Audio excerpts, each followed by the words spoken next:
The Selfish Path to Romance. Download Chapter 1 for free at drkenner.com. And right now, I am going to turn to our After Hours line with a call about an 18-year-old who has moved out of her home. And she has a lot of conflict with her mother and can't make ends meet.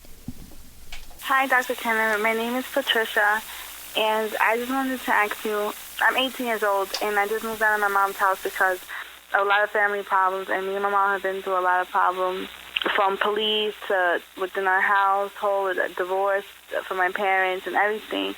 She did a lot to me, and I did a lot to her. And I just finally moved out, and I really don't have that much money or whatever. Not only that, but I feel very, very lonely. I feel like my world is like all awake and jumpy, and like I'm half asleep, and I don't know, I just feel very lonely. I don't know what to do with myself. I'm only getting bigger, heavier. You know, I just lost my job. I can't afford anything, and I don't know what I should do. I just need someone to give me advice on how, maybe if I should try to speak to my mother, because now me and my mom had a huge fight, and we don't even speak, and I don't know what I should do. Sometimes I feel like I'm not worth anything, and I just hit this great depression. I just need advice from somebody that knows. So if you can just please let me know, I'll be so grateful. Okay, Patricia, you're 18 years old, and you sound like a lovely person, and you sound like you're reaching out. You've got a nice ability to say, I know I did some things wrong with my mom, meaning we did a lot to each other. You're owning your role in that. So here's what I recommend. Don't make this an attack on your own personality. Don't conclude from the temporary situation that you're in that it's a lifelong situation and that it will never change. And what's the use? Why bother? And so you might as well eat yourself into oblivion. At least that's some pleasure. If that's the thought path you're taking, challenge it. Challenge it now. Another way to look at this is you've been through a heck of a lot of trauma. If you've had police at your home and your parents are divorcing and it's been really chaotic and you're only 18, have some empathy for yourself. Be your own best friend. In fact, that's a cognitive therapy method, to be your own best friend. Think of what you would say to another friend who was going through similar problems, who had lost a job and was overweight, and it just felt just very jumpy all the time. Would you beat up on her and tell her she's not worth anything? You never would. So don't do that to yourself. So that's the first thing. The next thing is you want to...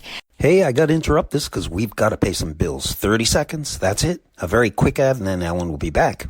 Many romantic partners have complaints like, I live in the shadow of my husband's life, or I feel invisible to my girlfriend. These are common complaints, but you never want to betray yourself in a romantic partnership. When both partners value themselves and are lovingly honest with one another, romance flourishes. Discover the secrets to lasting love in this liberating book, The Selfish Path to Romance, by Drs. Edwin Locke and Ellen Kenner. That's The Selfish Path to Romance on Amazon or selfishromance.com.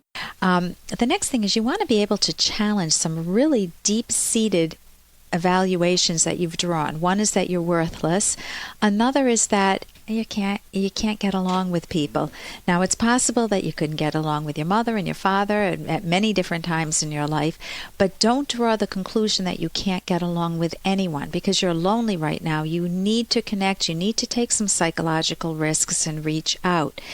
The third piece is if you don't have money, if you're really strapped, you could attempt to make amends with mom. I mean, not because she'll support you, because this is only temporary, but if she is not a vicious person and you both had a role in calling each other some pretty bad names, you could call mom back up and put it on an equal playing field. You could say, Ma, we both said some really lousy things, and I'm just wondering if we can connect again. I'm not doing well on my own. It wasn't a good start. I thought maybe this would be a solution. I'm seeing that it isn't.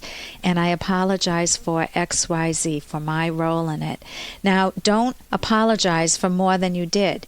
Your mother owes you an apology for her role in it, but you can't force that out of her. So just take ownership of the part that you did. And then... and if she says, I don't want you back, that's it, don't give up on yourself. Give yourself credit, a pat on the back for at least making that effort to reach out to your mom as one possible solution. And then what you want to do for depression, you could go to my website for you could get a book, Mind Over Mood.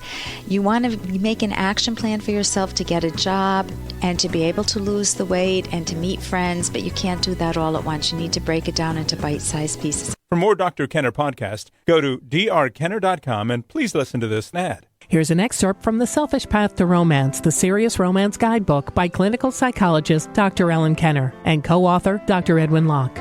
We said that wanting approval to eliminate your self-doubts does not work, and it does not contribute to a lasting romantic relationship. On the other side of the approval coin, you cannot get genuine self-esteem through disparaging others with put-downs, flaw-finding, or one-upsmanship.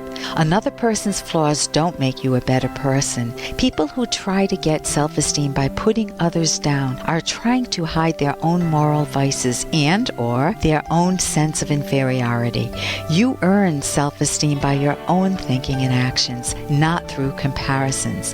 Self-esteem is not a matter of comparing yourself to anyone or gaining the illusion that you're okay by using defensive maneuvers. You can download Chapter 1 for free by going to drkenner.com, and you can buy the book at amazon.com.